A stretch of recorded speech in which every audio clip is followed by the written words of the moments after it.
Hello, everyone. This is Mark Rhodes. We are doing a 3 questions with. It is January 2021, and I'm very much looking forward to speaking with Shannon Mullins. Shannon is here with us today. She's been quite busy already in the new year, which is great to hear. I always like hearing that the partners are busy because that means everybody is enjoying BC and a lot more BC customers coming on board. But before we get to all of that, Shannon, hi, thanks for joining today. Hey, Mark, thanks for having me. I was excited to be invited to this awesome panel after my good friend Kristen Hossman was on. So yeah, I'm very excited to be here.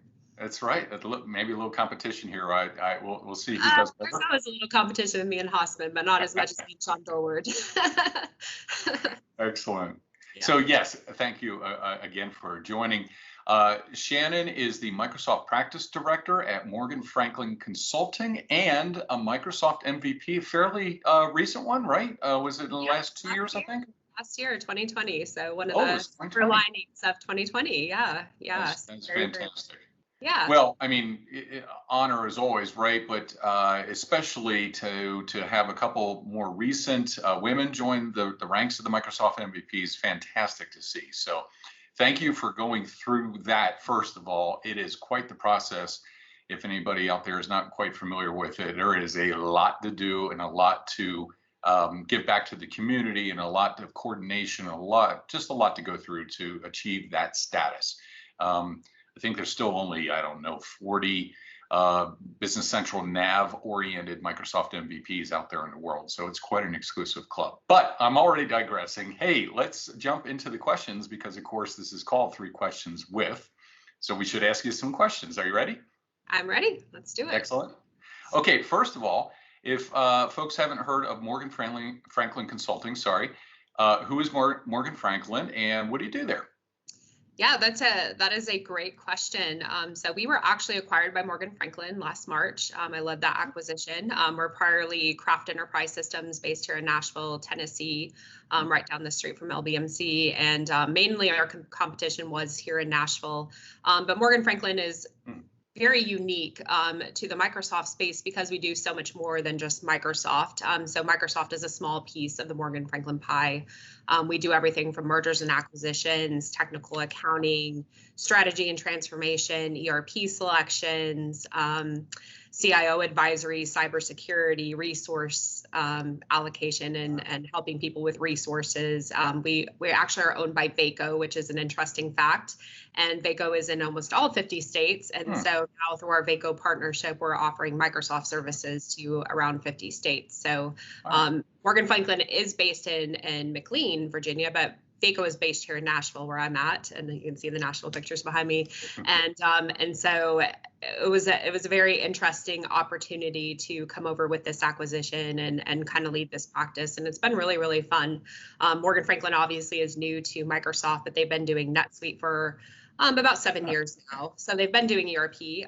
So my job here is to raise up the branding of the Microsoft brand under Morgan Franklin, to build the team up. We're planning on doubling in size this year, and to just kind of lead these initiatives. Which you said I'm busy. It's very hard to get my calendar right now, but it's really exciting to join forces with Morgan Franklin because I feel like we can't say no to a lot of engagements outside of ERP. If we need audit, if we need lease accounting, if we need someone to look at network infrastructure and cybersecurity, we have all that in-house. So we bring a very unique opportunity to clients when they're looking for just a full service firm. Full service firm. That's exactly what I was thinking of the classical term. That's fantastic.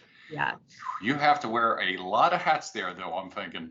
I am wearing a lot of hats right now, so I'm actually I'm 20 resumes deep, trying to hire as fast as I can and to kind of build this team, and so it's been an interesting opportunity. I think doing this in the same year I became an MVP has been a challenge, like you said. It was a very difficult thing to transition to becoming an MVP, right? And all the work that went into that, and now I'm aligning that with that. Actually, just came right in time with Morgan Franklin. I was actually, I think, my second month here when I found out I was an MVP, and I was on the phone with the managing director, and I saw the email come across, and I was like, I just need a moment. Like, I said, I just saw an email that literally is just life-changing to me. And I said, I don't know how to, I'm like, I just was beside myself because it was just an honor to be, not only be an MVP of business applications for Business Central, which I self-taught myself and led this whole practice to start implementing BC and like all that hard work paying off. But then to be a woman in this industry, and, I give my credit. I know Kristen and Mary Thompson give their credit to Steve Endo because he just identified this gap in that we have some very strong females that it's not usual, but we do have some great ones and we need to be represented in the MVPs. So absolutely. So it's been interesting to be Morgan Franklin MVP dynamics, all of that. So lots of hats. Big year last year, my goodness. Yeah. Oh, by the way, pandemic and everything else, but yeah. It's just a pandemic and an acquisition and MVP in 1 year. No big deal. Wow. Yeah. Well, yes, hopefully you got a vacation scheduled at some point coming up. Doesn't sound like it, but not typically. Now you've been consulting for a while, but I believe you were formerly a controller. Is that right? I am. So that's a great point. My background is actually, I have a master's degree in accounting. I have a bachelor's degree in accounting. I came from private industry. I actually started working in accounting while I was getting my degrees. And something about being a controller, I don't envy people because it's the same process usually in and out, right? It's month end, year end, and then you start that vicious cycle every single year, audit, tax. And while I liked the repeatability, I felt like I needed a challenge. And I loved systems. I got into database and report writing, and I just felt like this is what I love to do. And I love to teach. I've always loved to teach. I would be a teacher if they didn't get paid so horribly. Sure. But now I'm right there with you.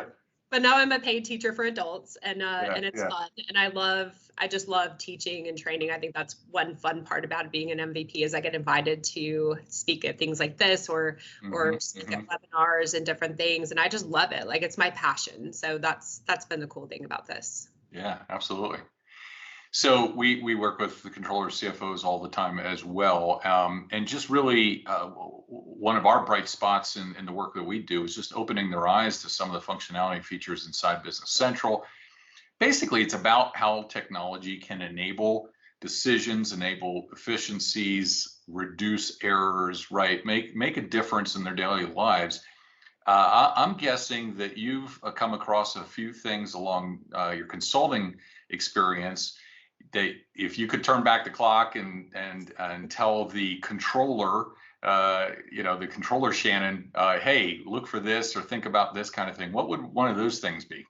Yeah, so I think Business Central and Dynamics 365 as a whole, along with the Power Platform, has just opened up just so many opportunities for controllers and CFOs in the accounting world that they just didn't have visibility to. You've been in this industry long enough as well. You know that with on-prem software to get reporting and data analytics and all of those pieces, you would be hiring consultants and developers. And I feel that Microsoft has really hit home here that we're using tools inside Business Central that people are very comfortable with. They're comfortable with Excel. They're comfortable with Power BI. They're comfortable with an Outlook add-on. They like it when the software is coming in and doing some predictability things for them. So like the KPI and analysis that BC just gives you out of the box, who created that? Do I need to pay a consultant? No, you just get that. You get that. That's pretty cool. Cash flow forecasting, so easy to set up. Power BI reports with some out of the board box dashboards that you can use, and then those direct data connections. And then now you've got this Power Platform where you can do workflows on pretty much anything, and you can do them in the box. You can do them with Power Automate. You can, do cool things. We've had really cool things like, typically it would be like, well, what happens if this was happening? Well, someone needs to send an email to someone, right? Now we can say, well, you don't need to do that. We'll just set an event with Power Automate and say, okay, when this happens, send the controller a notice and let them know there's a new chart of account, there's a new vendor, there's a new customer, something happened. And all that can be done within, a few minutes. And so we take this challenge of my data is not readily available. And we say, your data is honestly readily available. It's very easy to key into the system or use Excel to just publish it. And so I feel like with BC, and you probably agree with this, we put more power back into the hands of the accounting team. Yeah. And we take away that total IT ownership and we say, okay, now IT has to do less and accounting can do more, but we don't need to have that development in the middle to make it happen. Right.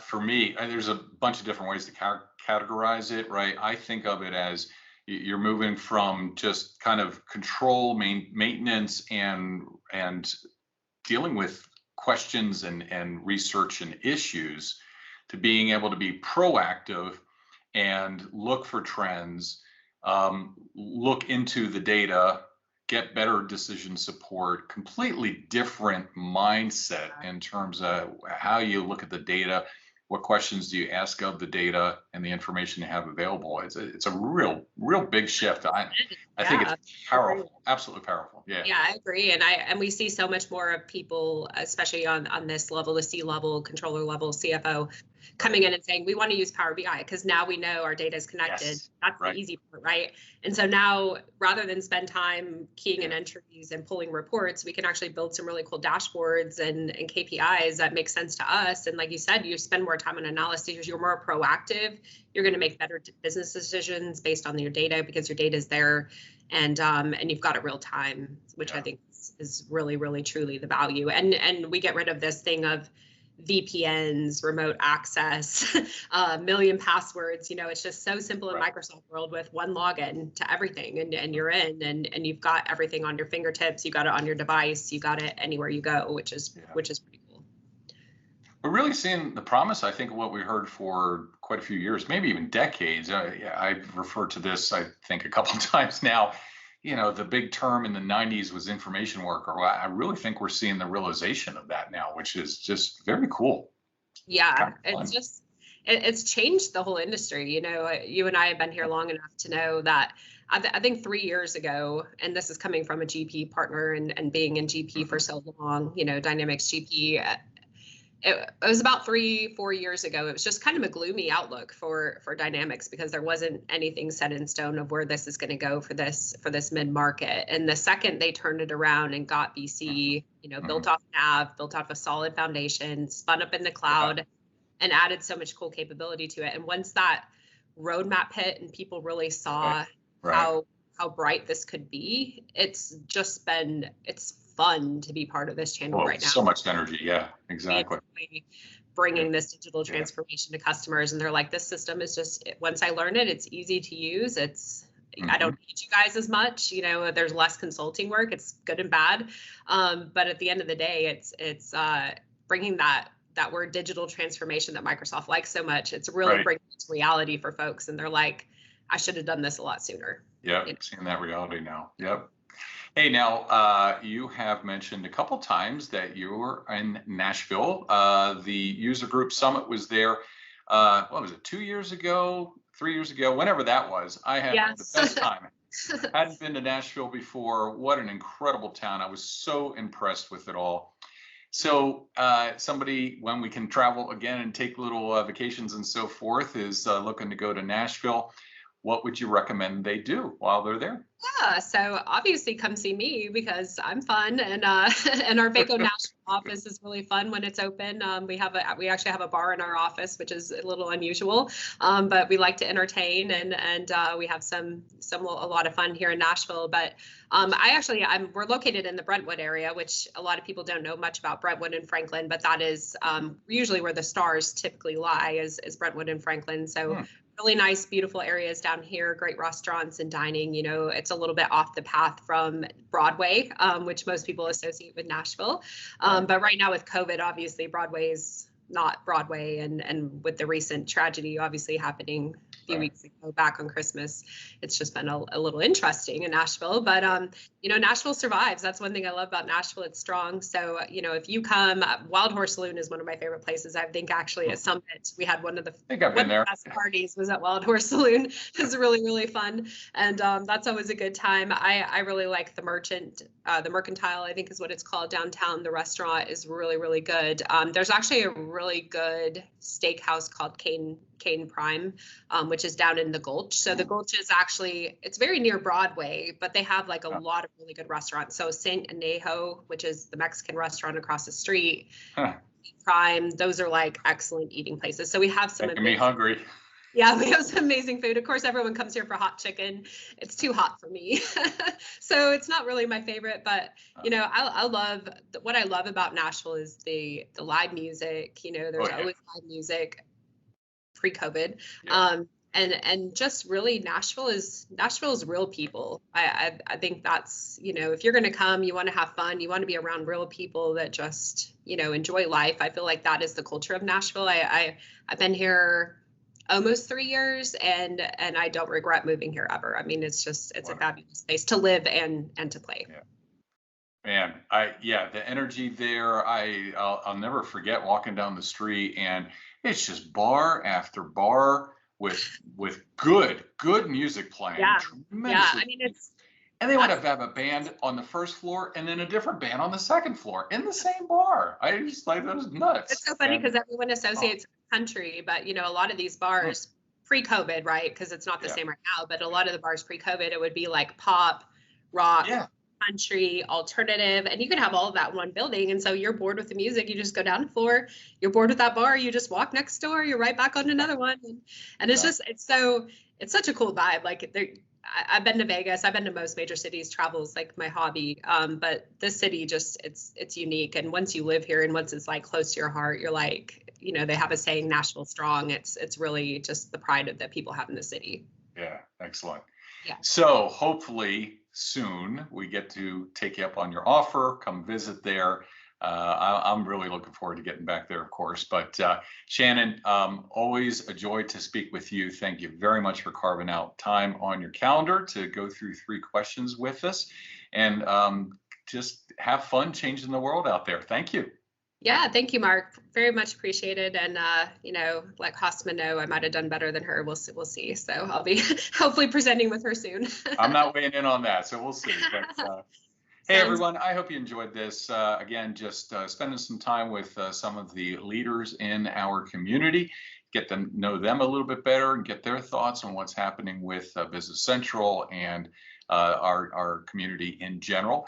If you enjoy this, let us know, subscribe to the YouTube channel, send us a note if you have any particular ideas about who I should talk to next, and we'll see you soon. Bye for now.